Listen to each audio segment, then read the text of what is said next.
Shalom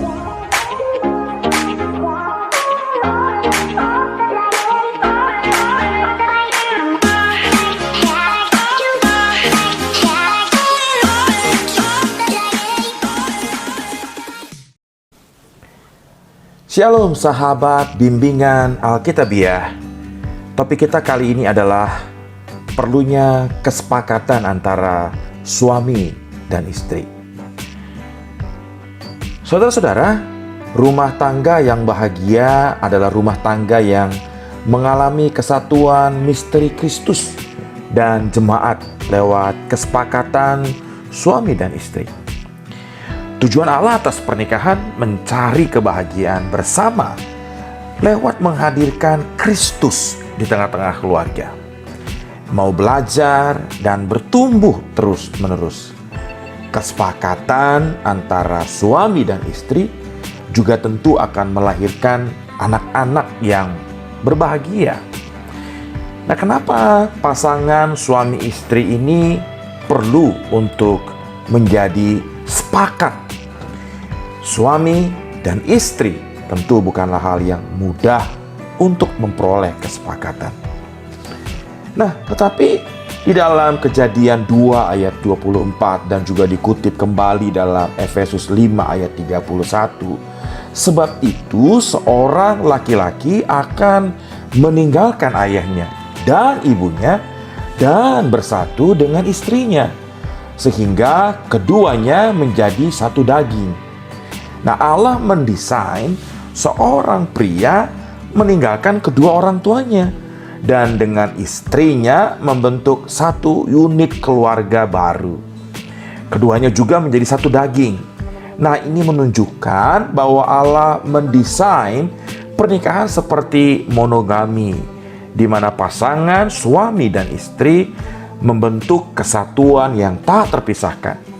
Sehingga ketika suami mengasihi istrinya, pada saat yang sama dia mengasihi seorang yang menjadi bagian dari dirinya sendiri, sebab mereka telah menjadi satu. Jadi, saudara-saudara, secara hakiki sejak penciptaan manusia, kesepakatan pasangan suami dan istri merupakan kehendak dan rancangan Allah. Ketika tak sejalan dengan kehendak Allah, berarti kita sedang berseberangan dengan Allah dan bahkan melawan Allah. Dan dari sana justru akan lahir ketidaktertiban dan kekacauan. Nah, yang pertama adalah tanpa kesepakatan berarti suami dan istri tidak saling memenuhi kebutuhan emosi satu sama lain. Padahal setiap kita diciptakan Allah dengan kebutuhan dikasihi, diterima, dihargai, dan dihormati keberadaannya.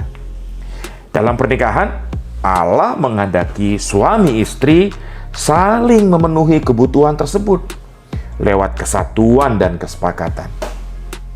Ketika suami dan istri membiasakan menjalani hidup sendiri-sendiri dan tanpa kesepakatan, maka keduanya tanpa sadar sedang tanda petik berselingkuh dengan sesuatu atau bahkan dengan seseorang. Bisa berselingkuh dan mengalami keterikatan secara tidak sehat dengan hal-hal yang terlihat positif seperti aneka hobi, kegiatan, klub, dan kesibukan, baik kesibukan pekerjaan, bahkan pelayanan. Kegiatan sosial maupun hal-hal yang terlihat negatif seperti narkoba, rokok, atau pornografi. Bisa juga berselingkuh dalam arti sesungguhnya dengan pria intim lain atau wanita intim lain yang dimulai dengan perselingkuhan emosional. Semakin jalan sendiri-sendiri, maka akan semakin menjauh dan semakin terbuka arah ke perselingkuhan dan perceraian. Yang kedua, tanpa kesepakatan pasutri, suami dan istri, maka ibaratnya bahtera rumah tangga memiliki dua nakoda dengan arah yang saling berbeda. Bahtera tidak akan sampai tujuan bila memang demikian. Anak-anak pun tentu akan mengalami kebingungan dan bertumbuh menjadi pribadi yang tidak sehat jiwanya. Sebab itu, apa yang terjadi bila kesepakatan pasangan suami istri? Apa yang bisa terjadi?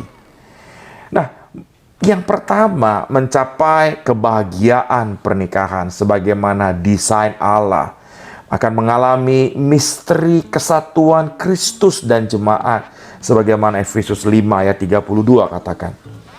Anak-anak juga akan bertumbuh dalam atmosfer keluarga yang sehat, merasa aman, dikasihi, terarah, dan mempunyai tujuan dan menjadi sosok yang matang hari demi hari. Nah, sebab itu dalam hal apa saja kita sebagai suami istri perlu untuk bersepakat. Di antaranya berkenaan dengan tujuan hidup pernikahan dan keluarga, pengelolaan penghasilan suami dan istri perlu sepakat.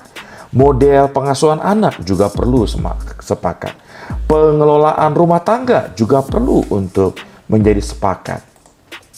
Nah, bagaimana kita membangun kesepakatan pasangan suami istri ini?